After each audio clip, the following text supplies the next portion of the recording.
Alright, so before I start the video, I want to start off by thanking Climb and Slackline, one of the subs in the last video.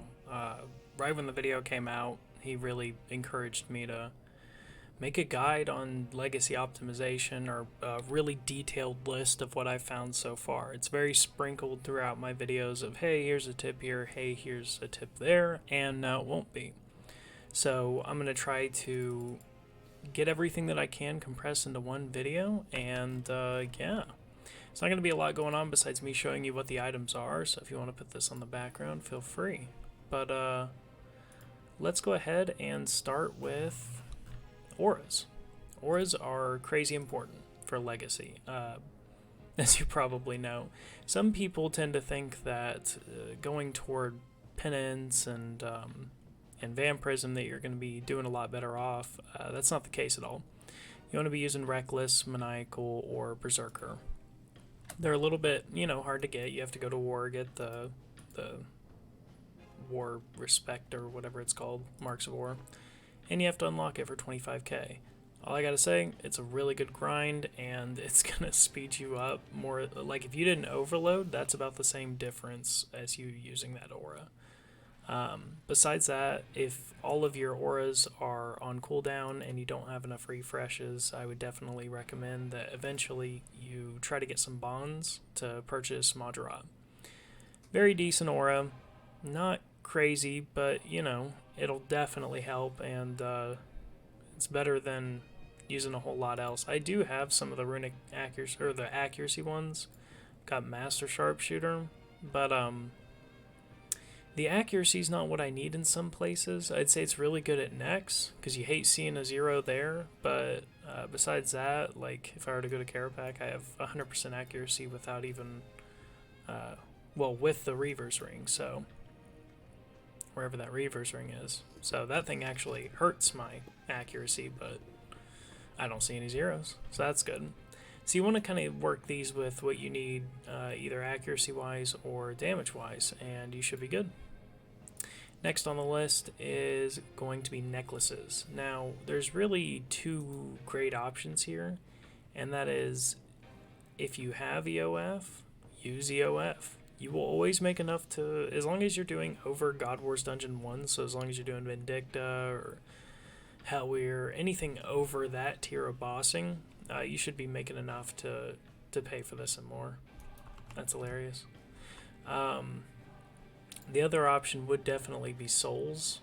I wouldn't get the Reaper necklace. I got this a long time ago, and it's wonderful, but it's no comparison to Amulet of Souls. This thing does so much more for you. So if this is out of the wheelhouse, get this. And also, if you don't know, the ornament upgrade does add stats to this thing, so it's not just Fashionscape. Get the ornament upgrade to increase your damage. Moving on to armor. I know this is going to sound very facepalm-like, but get the best you can, seriously. Like, tier 92s, you want to try to make sure you get those. The order is get your tier 99 prayers, get your tier 92 weapons, and then get your tier 92 gear. So either way, I can tell you this is one of the best investments I've made. I've had to repair this Serenic probably 210-220% the entire time I've had it, and I've had a ridiculous amount of, let's see, 742 necks, all the Vindicta and Gorvik I've done lately, so probably 600 Vindicta Gorvik. What I'm getting to is it takes so much to break this armor. It's definitely worth it to get eventually, and you want to try to buy the best you can. I'm going to go into specific armors in just a second. But that'll bring me into boots. Now, boots, you can go for the other boots where you like attach a thing to it, the ones that have the ability cooldown help and all that. These are cheap enough that I like them. This contributes to the masterwork effect, so that actually has a purpose, but these are kind of just tier 90 boots that work really well. I haven't found a better option for this yet. Yeah, let me know if you do. Moving on to gloves. Gloves get a little bit more technical. These Nightmare Gauntlets are useless. I honestly don't know why I bought them. Custom Masterwork. Obviously, you want to match that up with the set if you really need that damage to be spread out. because every piece disperses that damage more. The Death Touch bracelet, really good at stuff like Vindicta and Gorvik. It's an extra DPS. You get 20% chance to reflect 25 to 50% of the damage. That includes the fires that you see at Vindicta. So it actually can help you get a PB, but it is weaker than some other stuff. The reason I don't use this a whole lot, and I use Ascension Grips at Nex, is because Nex doesn't like reflected damage. She reflects reflect. So if you ever get hit with a random 400 or 4,000 damage in EOC, and you're wearing a Death Touch bracelet, now you know why. It's not random. She's reflecting that damage, and it's just better to not have these there.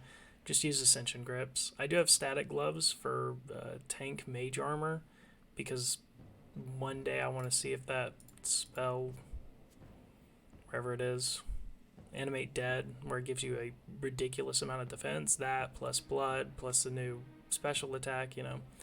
I don't know if there's any cheese there, but maybe tank gloves will help me get closer there eventually.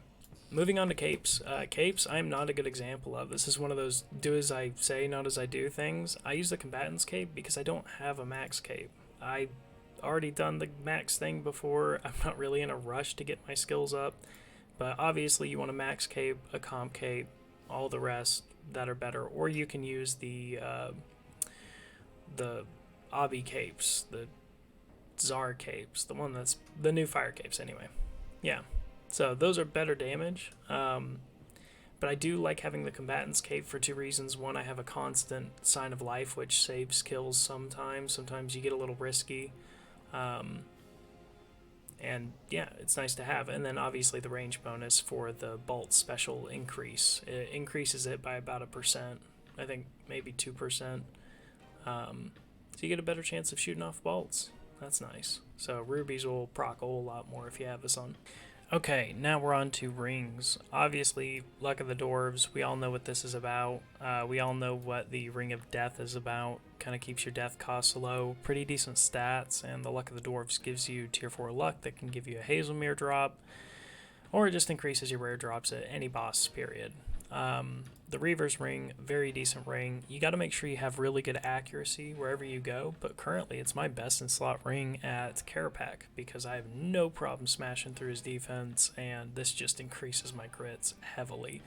I can imagine if and when the staff update comes, this will really help me out. The Ring of Vigor is an honorable mention. It sounds more helpful than it is. In Legacy, we have a weird thing where you have a 100% spec, right? And I don't know if there's any point in this video so far to where it dips down to 95 and then recovers, but you randomly lose 5% spec sometimes. It just happens. I haven't found an explanation for it anywhere, but it makes 100% spec things very hard to use, if not impossible, and that's why I usually veer away from them. So using something like Vigor, I would only use it on something I'm using 100% spec on, because usually I don't need more than 2 specs or 3 specs of like an SGB, you know. So useful in theory, but in practice I haven't taken it many places. Honorable mention is the Pontifex Shadow Ring. It gives you increased loot, so you get these tier 2 caskets, these Elder Troves, and it prevents stuns. From what I understand, it can prevent stuns from your bank. So really, if you want to bring it along for the loot, you can. That's really why you're bringing it along. Past that, doesn't matter really that much.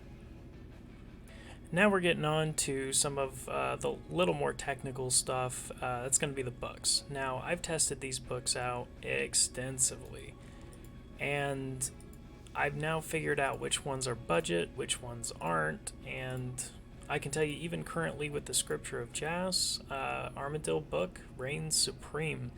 The amount of hits you get off of this thing, what it does to minions and next to take care of them quickly, especially when you're soloing and you don't have rapid fire as an option. You're in Legacies. How do I get around it?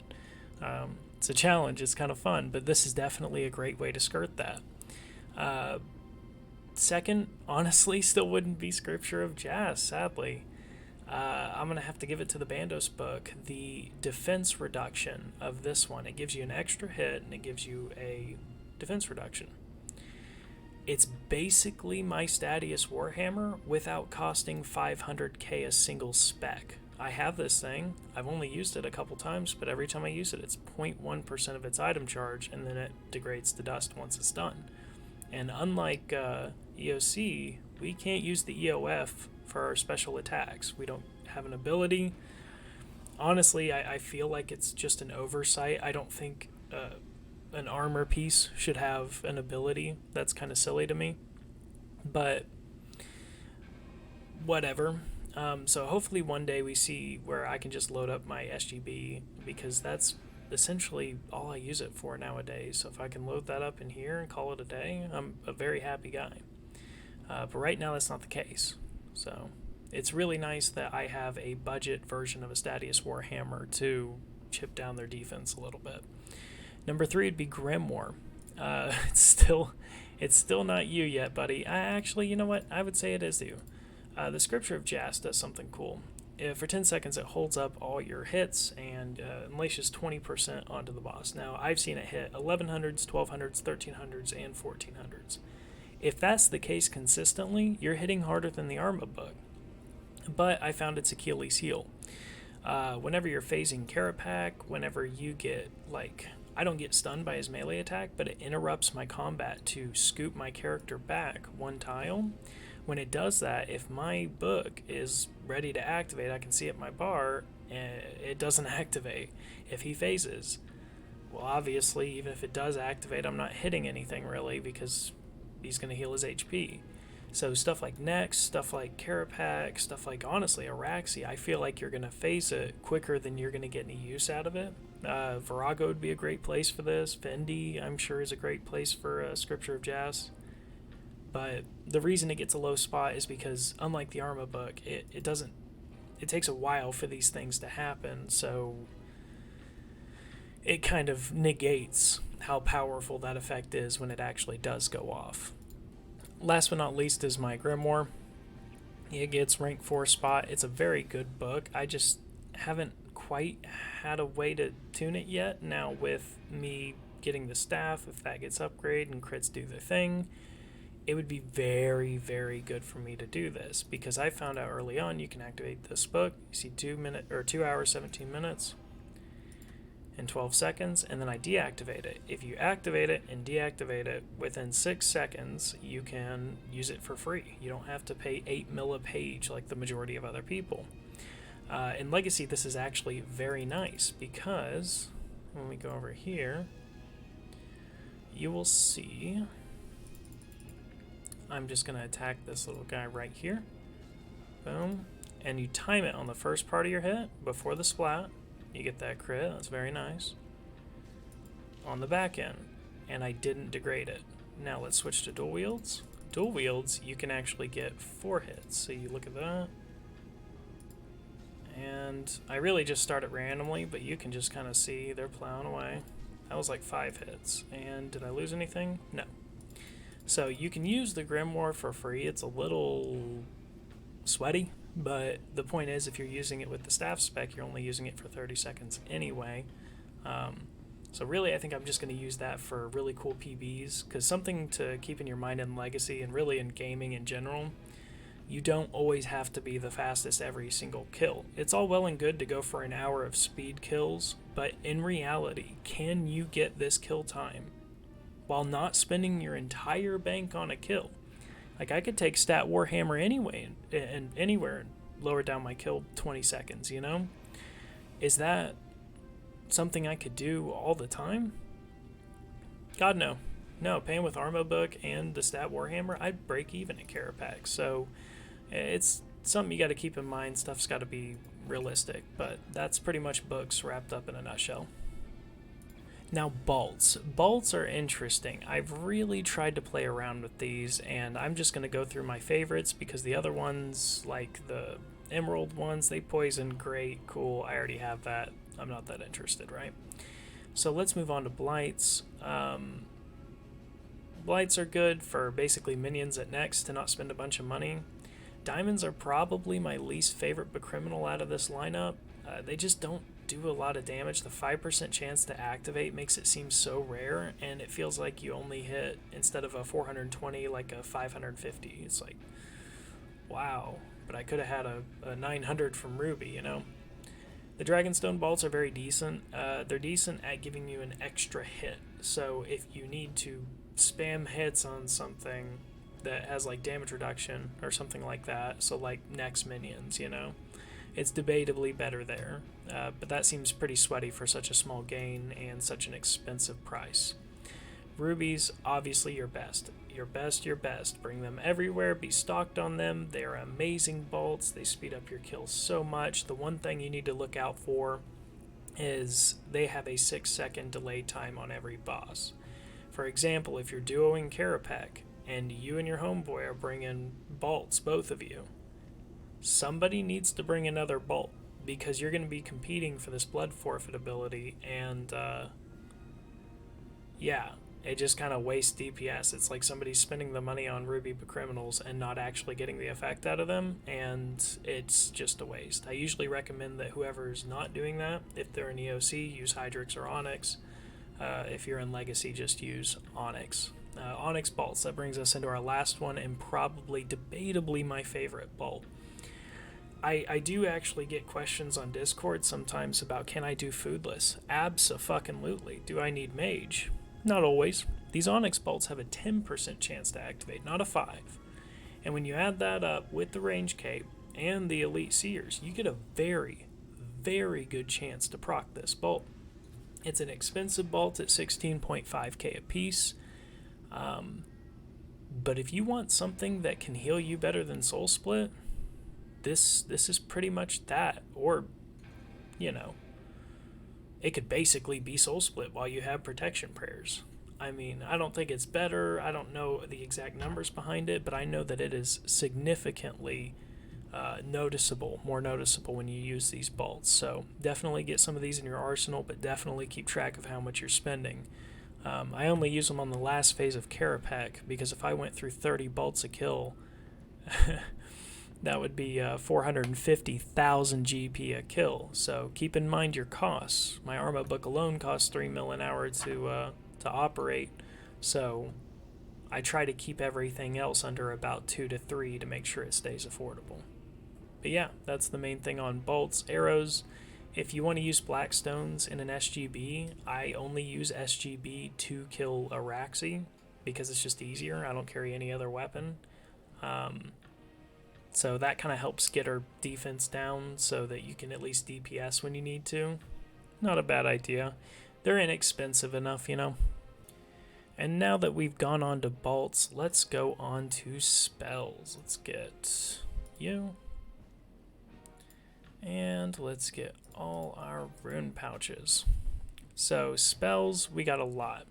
What we don't have are these two. Don't ever use Insanguinate. It's basically a blood blitz and damage, and it doesn't heal you at all, so it's actually counterproductive for you to use this spell.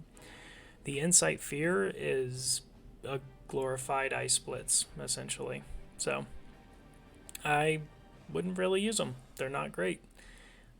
I don't know. I hope that eventually they add something to Legacy to make it worth it. I don't know what it would be. Maybe like a damage % multiplier, but I doubt it. Honestly, it seems like they're just going to move on from it, even though the wording doesn't match. But use Blood Blitz whenever you're on a boss that you don't have any minions to worry about. Barrage, obviously, if you do. That's pretty much the gist of it. I don't use Ice or, you know, Shadow or Smoke very often, but it's not a bad idea. The smoke does reduce your target's chance to hit for 5%. Cool.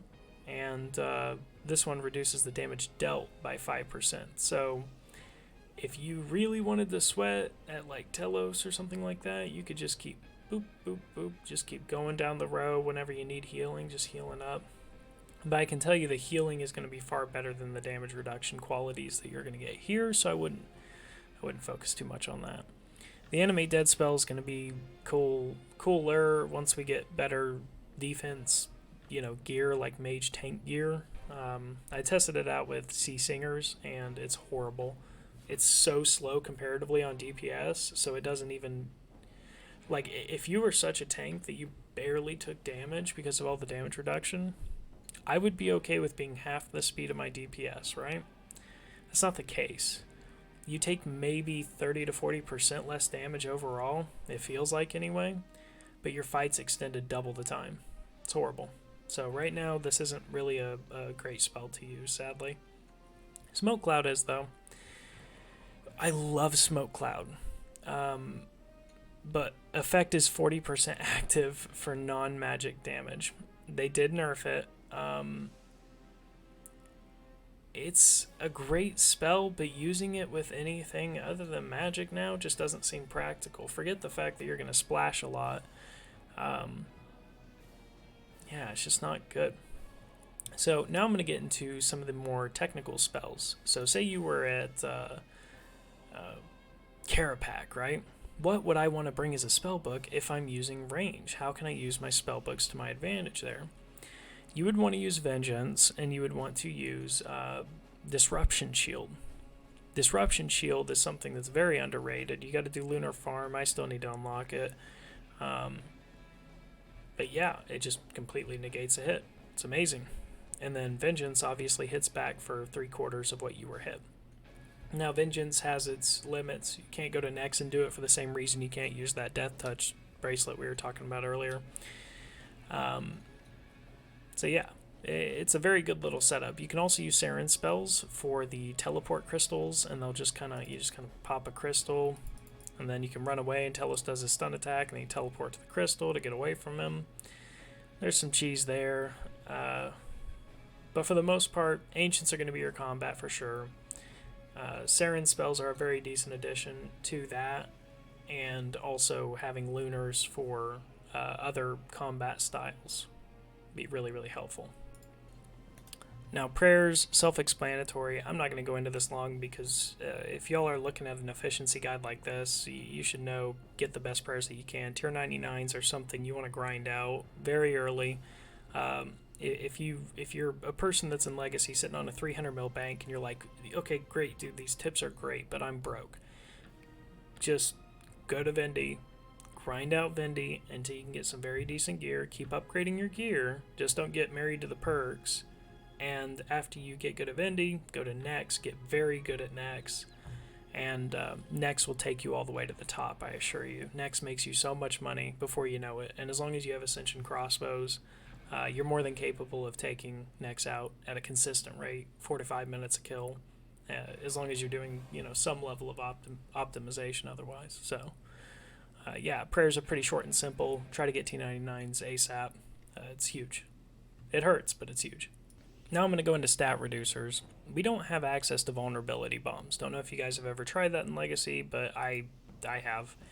And yeah, you can't throw them without an ability, so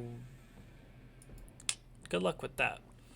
So for stat reducers, we're really nailed down to the Gothic Staff and the Superior Statius Warhammer. The Dragon Warhammer is also another one too, but it requires 100% of your spec, and I talked earlier about how that's just not practical. So on your reducers, there are these two, but there's also the books. So if you wanted a budget option, especially if you're with a team and you're not really having a problem killing like Carapac before the phases, stuff like that, I wouldn't really worry about it too much, and I would just use these when they're convenient. Now let's talk stuns. A lot of people seem to be confused by those. Now EOC people can do 2, possibly 3 stuns with their abilities. Legacy, we're kind of screwed there. So you can use a D-Spear, which is horrible. You can use Nihil Scrolls, which is okay. You can use Dread Nips. So those would be the main stuns that we really have access to use that are practical. There's a couple others, I think, that are special attacks, but they charge quite the expensive special attack bar, like the Abyssal Vine Whip, I believe, is another one that actually stuns. Where are stuns useful? Ambassador, they do a black hole. You have to stun that black hole or else it blows everybody up for 900 damage, essentially insta-killing most your team, if not all your team, if they're not prepared for it. Sometimes you can get around this if your teammate is a gamer and knows how to EOC properly. They can take care of your stuns. But if you want to be self-sufficient and know, like, you know what you're doing, just bring a D-Spear or an Abyssal Vine Whip and stun it that way. I'd like to think the Nihil scrolls are reliable. They're not. Either that or issue a Dread Nip on it. On the second hit of the Dread Nip, it should stun the black hole and take care of your problems. You'll have 2 chances of that, really, by the time it spawns. So if you can't hit it by then, just get good. So another way that stuns are pretty helpful is in Telos. Now, you won't have time to do stuff like an Abyssal Vine Whip, really, in Telos, and plus you'll be using your spec for other things to optimize your DPS, but Dread Nips can continuously put down stuns. Now, think of it like this. They last for, I believe it's 45 seconds. They do about 12 hits, so in 45 seconds, they've done 4 stuns for 3 seconds apiece. That's 12 seconds out of your 45 seconds. It's about 25% delaying Telos' phasing. So if you have tried Telos and Legacy and you're like, man, I'm getting him right up to that mark, you know? I'm getting him right up to that HP, and then he starts a stun, and then I'm sitting there eating, and then I'm running around, and then it just goes downhill and blah, blah, blah. Yes, you're not alone. That extra damage comes from the Dread Nips. If you don't want to use Disruption Shield to get out of the stuns, which I'm waiting on 100% Telos, I have 97% for Disruption Shield to make this a whole lot easier. But I'm very confident that if you just have Dread Nips without Disruption Shield, you still should be able to take out Telos with dual wield magic. So stuns are very important, and these are as well. Lastly, I want to mention people think Bolas can stun ice spells, stuff like that. They can't, sadly. Now, moving on to summoning, I have my favorite picks here. Steel Titan and Ripper Demon are going to be your 2 DPS picks. I honestly could not tell you which one is better where. The Ripper Demon does incredible damage, so does the Steel Titan. Instead of 4 hits, it's just 1 big hit. Steel Titan seems to work pretty well. It attacks everything with every different combat style. This just does melee, so I have seen spots where the Ripper Demon has a hard time catching up with whatever's going on. But I don't want to judge it too harshly. Ripper Demon's given me my PB somewhere else that Steel Titan couldn't, and that could be RNG, or that could be that they are just neck and neck for the Apex summoning. Pack Mammoth if you need it, obviously, or a Pack Yak, or a War Tort, whatever you can do for Beast of Burdens. I especially recommend this for doing your first kill at something. Like, if you're not comfortable at Nex, load up a Beast of Burden. Don't try to get a Nihil and, be all cocky. You're just going to irritate yourself. Get a Nihil when you have a Beast of Burden and you haven't used anything in your Beast of Burden, because that tells you that with that DPS, you'll be even better off. So when you get to that level of comfortable, then bring your Nihils. Nihils are important for stuff like Nex. Wherever you don't have 100% accuracy, you want to bring this over this. These won't do near the damage. Whew, feels rather long-winded at this point, but now we're on to some of the fun ones. So I'm going to go down spec weapons. SGB, very good at any boss that's big, and specifically I have these written down.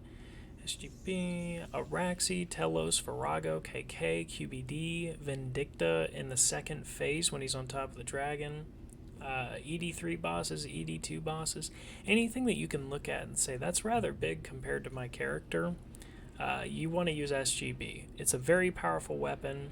I've used it while not using range. I've used it while using melee, and it's still been very powerful. You don't have to use arrows with it, so like even if I brought this with my Imperium set up right now and the Prey Soul set up, I could just use that randomly on big bosses and occasionally get a very good hit. Would I splash sometimes? Yeah, but who cares?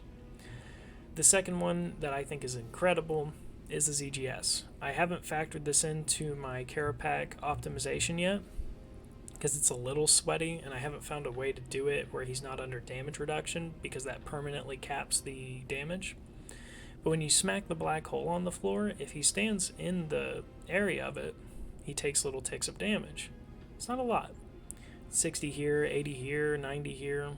But it does it for a long time, for like 20 to 30 seconds. So by the time you're done, you're realizing that spec did far more than some of my SGB specs. It's kind of impressive. So definitely don't discount the Zero Scott sword. It's definitely top tier.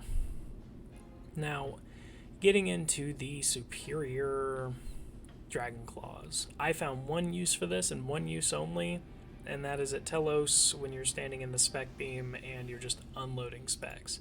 It's not the worst spec I've ever seen. It's certainly not the best. I'm just going to try to max it with mage armor. Like, obviously, if I had melee armor and all the rest, you'd see how powerful it is, but, you know, let's give it a little boost. Let's give it a fair shot here, even though I'm in melee armor.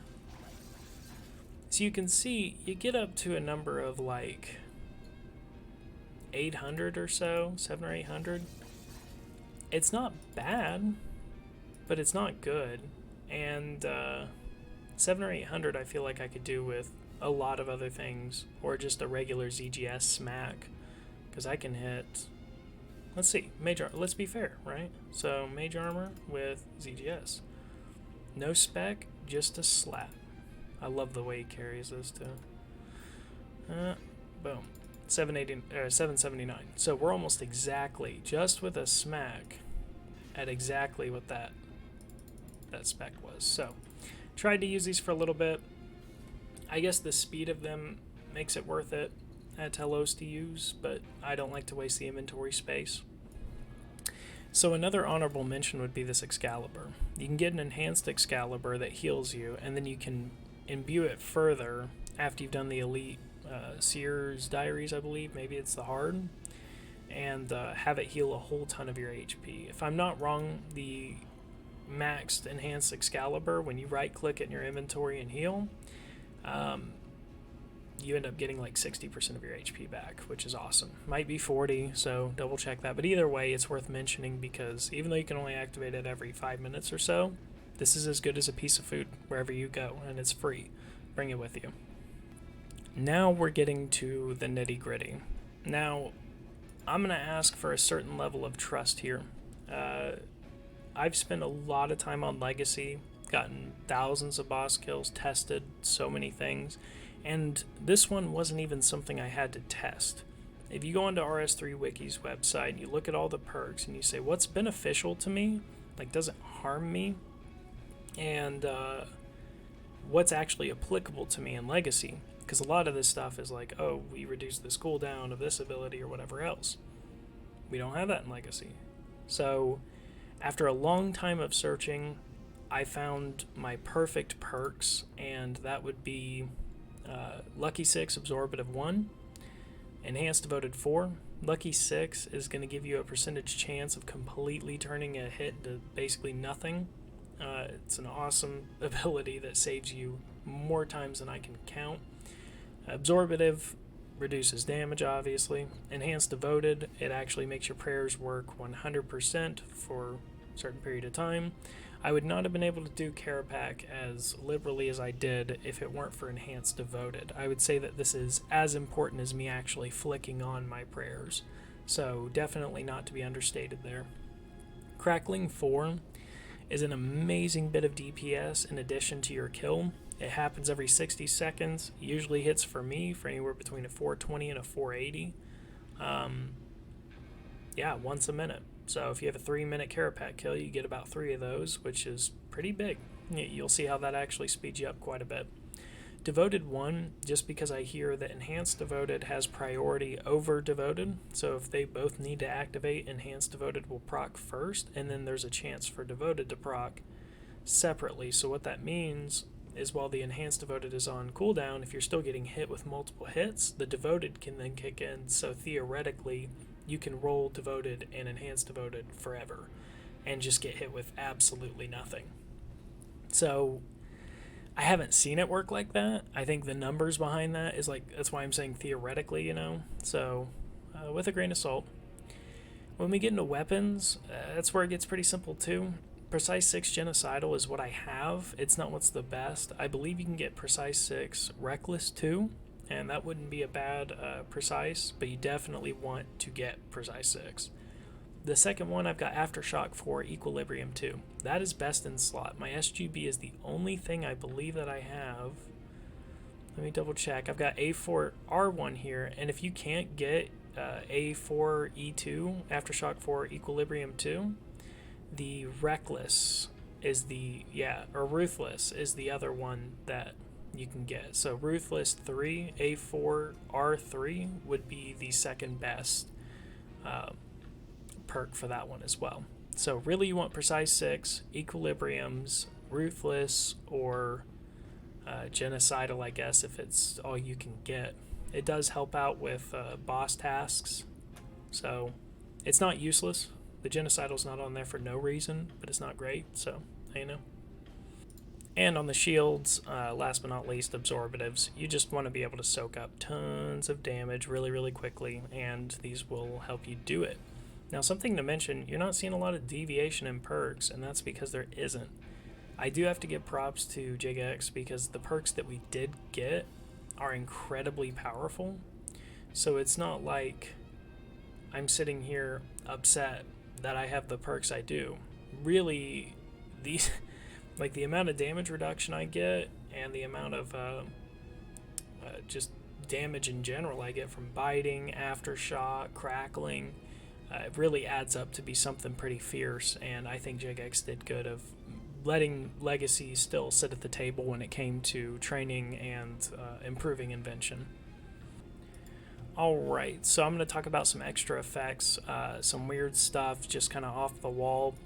One of the weird ones would be your bolt increase chance. You want to make sure that you can use your bolts effectively, and you can get near up to 10%, I think it's like 8% activation if you have both the diaries done and the range cape equipped, or the max cape and combatant's cape switch to range. So yeah, definitely get that. It's more worth it than I can even tell you, but getting the elite diaries done too, I want to emphasize that that's going to be important for you. Secondly, an honorable mention are these armor spike alloy. I think they have a 10% chance of hitting 10 times as much or something like that. But if you're standing right next to a boss and it hits you, every time it hits you while you're using melee, it reflects some damage, and it can reflect quite a bit all at once. So this is your Ring of Recoil on steroids. Oh, there it is, 10% chance for 900% extra damage. So they can get really spiky really quick. If you're wearing a shield, the damage is doubled. So if you wanted to just be a little bitch and equip this and have those on and just treat it like the Fremnik Trials fight where you just sit there and recoil it to death. That's the thing. Lastly, I want to mention Dominion Mines because I did get Dread Nips. I was sad that I saw what it took to get Dominion Mines, and it's like, oh, I basically have to get Quest Cape. If you're in Legacy, don't worry about Dominion Mines. If you look them up, you'll see what I saw, and that's that Dominion Mines don't work on any boss that's over 138 combat. So essentially every boss in the game. So it hits like 20,000 damage. So if you're on a Slayer task and you know running around trying to get a lot of AoE damage, it does a 5x5, I believe, and it works really, really well. It does a whole lot of damage. But if you're bossing, and this is majority of what this is geared to, I would not really stress about getting those anytime soon. And when you do get them, they are very, very hard to keep getting. They're not like Dread Nips where I can kill 25 more bosses and get another 500. So last but not least, I want to venture into this tab because I want to talk about one of the most important aspects of optimizing Legacy, something you do not want to mess up that is easy to mess up. And yeah, so not everybody's going to be perfect every time they walk into a boss room, but having this, doing this, and making sure your Cinder Banes are on is huge. This provides you with an extra 10% damage. You overload, and then you spam click until your timer is full, and you're good to go. Weapon Poison Plus Plus obviously does its thing. Now, that's going to increase your damage anywhere that can be poisoned, which would be Telos, that's a huge one. Carapac, Hellweir is a really quick one. I think Twin Furies can be poisoned. I'm not sure on that. But there's a lot of bosses you can think of where it's like, this little vial of, I know it's expensive, what are you? 70k. Yeah, that 70k is going to go a very long way to optimizing your DPS. For literally the price of 10 sailfish, you could really, really cut down your times. And something else I want to mention, not just about poison, but about bolts as well, but poison especially. When you're using dual wields, you proc things more. So if I'm using Blightbounds over an Eldritch, I'm going to get more Ruby Bolt chances because I have a 5% chance. So on poison, it's the same thing. I've noticed that when I use dual wields versus two hands, I get way, way, way more poison damage. So that's why if you're using Legacy, I'd really like you to consider two hands as either your stepping point into tier 92. So for example, if you bought the ZGS, you can go to Vindy, it's kind of funny, and you just slap down the spec at the start of the kill, turn on Soul Split, have like Masterwork on, and you can pretty much AFK. And yeah, it's not a bad way to go. Is it the fastest? No. But what I'm getting to is if you're looking for really, really, really fast kills and the total optimization of Legacy, you're not going to get it maining these items, having these equipped all the time. So that's something I would get used to, is seeing these as spec weapons, seeing these as switches, and not as much as main weapons unless they're what you've got. And they're still great main weapons, but if I compare that to the poison damage of these two, it's not even close. Lastly, and this will be pretty much the last tip I could even think of to compile, is combo eating. Making sure that you do not lose time. Now, on a totally different but related note, this is one of the reasons why I made this Legacy account. I saw mobile coming out, and I thought, how cool would it be to just sit there with a two-hand weapon and be big chilling on the couch with my girl, and then be killing stuff and grinding out and doing God Wars Dungeon. And that's really what spawned this account back in December, and I just kind of did it. But back on subject, what I'm getting to is on mobile, you can actually just boop, boop, boop with your fingers so much quicker. You see how I kind of drag that a little bit there? And I kind of just didn't click that one. And does it cost you that much in a fight when you do this, when you fuck up like this? No, and you can kind of line your food up to make it a little bit better, to make it easier to click. But even then, you're going to get drags, you're going to get pulls, all this other stuff. And we don't have keybinds like EOC players. So Legacy on mobile was actually really nice because I figured out I can just tap, tap, tap with my finger, and it's actually really easy to combo eat. If I figure out how to record on my iPad, I will, because it is so nice to big chill. And the kill speed's at the same time. It's not like I'm slower on mobile. The only annoying part is they've got a giant boss health bar in this like area over here, and it takes up so much of your screen because your inventory is like this section, and it's just right in the middle of your face. But besides that, no, it's pretty nice. And combo eating gets a lot easier. So doing it on a computer, make sure to be wary that when you're eating, you're losing time. And if you can use Blubberfish Brews to eat out of something, you want to make sure to time your hits so that you don't really lose any speed there. It's really important on dual wields. Like two hands aren't as bad. You can kind of play with it because you can kind of get a lag there, and boom. See, didn't really affect the first one as much as it may have looked. It's a little more forgiving than people think it is, but even still, you want to make sure you get your eating down, and it's worth a few. I guess you could just buy trouts and potions to make sure you get your clicks down if you're not using mobile, or just use mobile, and it's really easy to combo eat in mobile. So anyway, this has been my Legacy optimization video. This has been everything and a thing I could think of, except for the useless information. I tried to discard everything that I could that was like kind of good, but not really. And I think I got it. So let me know what you think, and I hope you have a good day. Bye.